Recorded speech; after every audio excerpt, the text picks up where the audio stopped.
Vencendo o medo é o tema da tarde de hoje.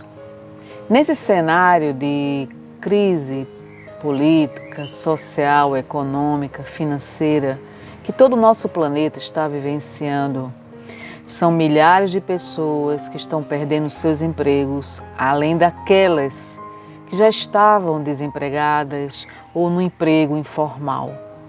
No nosso país, cerca de 13 milhões de pessoas até fevereiro, segundo o IBGE, estavam desempregadas.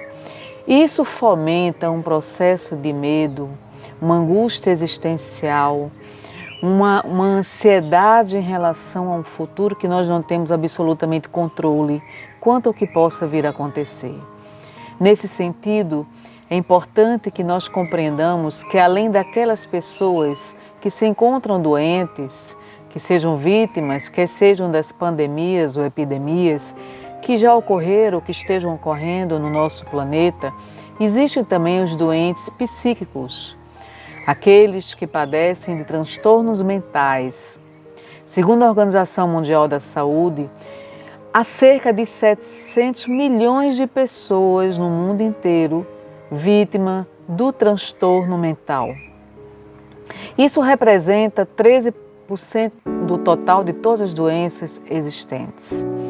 A depressão atinge cerca de 350 milhões no mundo inteiro. E no nosso Brasil, cerca de 10% da população padece da depressão. Ou seja, é necessário que nós tenhamos a devida atenção, o cuidado com a nossa saúde mental. E o medo poderá sorrateiramente começar a nos dominar a casa mental. O sentimento do medo, em sua essência, é natural como um mecanismo de sobrevivência, como um mecanismo de proteção. No medo, eu raciocino, eu reflito sobre as consequências de determinadas atitudes. No mecanismo do medo, eu enfrento, eu fujo. Mas existe uma diferença entre medo e fobia. A fobia é o excesso do medo, chegando ao ponto de nos paralisar, não só nas nossas atividades corriqueiras, mas nas nossas relações interpessoais e interprofissionais. Nós temos que ter muito cuidado com todo e qualquer tipo de transtorno mental na nossa vida. Os transtornos mentais começam lentamente, gradativamente. Se eu não desejo padecer do medo, se eu não desejo ser refém do medo, se eu não desejo ser vítima do próprio medo, eu tenho que exercitar o controle mental. Nada melhor do que nós recorrermos a uma terapia especializada, a um profissional especializado da área, como psicólogo, como terapeuta, para que nós possamos trabalhar este sentimento do medo, porque o excesso de medo poderá, inclusive, inviabilizar o enfrentamento das adversidades e das tempestades da vida. No excesso do medo, eu posso perder inúmeras oportunidades na vida e poderei enfrentar como resultado o fracasso. Só que nós não estamos destinados a sermos pessoas fracassadas. Muito pelo contrário. De que forma eu posso enfrentar o medo? De que forma eu posso ter o controle sobre o próprio medo? Que é um sentimento natural, um mecanismo de defesa natural do ser humano. Algumas dicas surgem aqui. Primeiro, reconhecer que você tem o sentimento do medo. Reconhecer as zonas vulneráveis da sua personalidade. O autodiagnóstico, o diagnóstico correto sobre todo e qualquer problema a nível de saúde mental é fundamental e essencial. Sem o reconhecimento da predominância do medo e da própria fobia na nossa vida, não há mecanismos de enfrentamento e não há mecanismos de superação. Então, o primeiro passo é o reconhecimento. O segundo passo é a ocupação mental. A ocupação mental com bons pensamentos, com bons sentimentos, com boas leituras, com atividades que ocupem a sua mente. Na ocupação mental, eu evito canalizar minha energia mental para questões e aspectos que me sejam negativos. Ora, nós temos uma tendência a mentalizar diariamente mais de 50.000 pensamentos. Deste montante de 50.000 pensamentos, apenas 8% dos nossos pensamentos dizem respeito a questões concretas da nossa própria vida.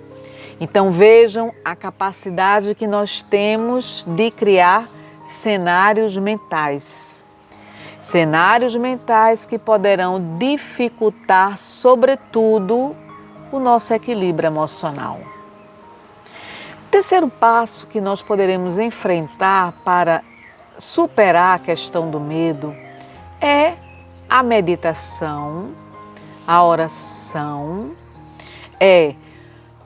exercícios respiratórios. Esse conjunto de atividades poderão canalizar as nossas energias favoravelmente.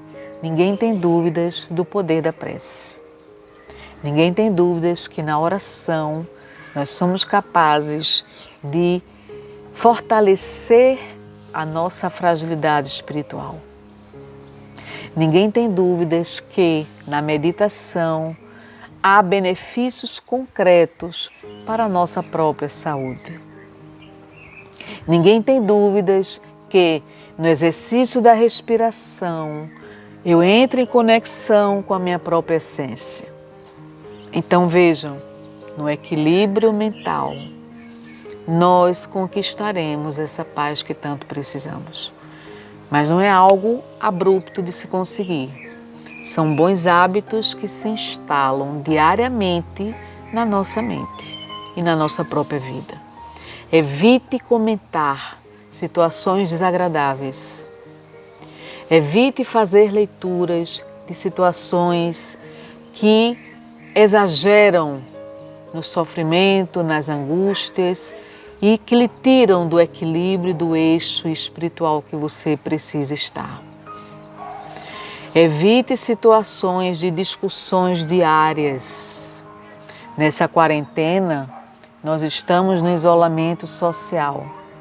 No isolamento social, tendemos a desenvolver mecanismos do medo, da ansiedade, do transtorno da ansiedade generalizada, que é o TAG, sentimentos de angústia, de aflição, ausência do controle de um futuro que nós não temos absolutamente segurança. Então é viver um dia por vez. Viva o aqui e o agora. A outra dica que daríamos, segundo aquele autor Eckhart Tolle, é o silêncio mental. O silêncio mental nos coloca em equilíbrio espiritual. No silêncio, eu ocupo a minha mente de tudo que vem da espiritualidade superior. Boas energias, bons sentimentos, bons pensamentos. Outra dica que nós daríamos é: compartilhem boas mensagens com pessoas amigas, pessoas queridas, seus entes queridos, seus familiares. Vá em busca daquele ente familiar que mora sozinho, daquela pessoa idosa que está sozinha. Cuide dessas pessoas que você ama tanto. O fato de nós não estarmos presentes uns e outros na vida desses entes queridos não quer dizer que sejamos ausentes no sentimento da afetividade. Existem N formas de cuidar do outro, inclusive virtualmente. Jamais o abraço virtual irá substituir o abraço presencial. Mas na impossibilidade do abraço presencial, por que não mandar um abraço virtual? Tá certo? Então, orações, meditação, exercícios, ocupação da mente, buscar recorrer a um terapeuta que nos auxilie, Hoje tem muitos terapeutas que fazem atendimento online, inclusive psicólogos também. Então, todos os dias, bons hábitos.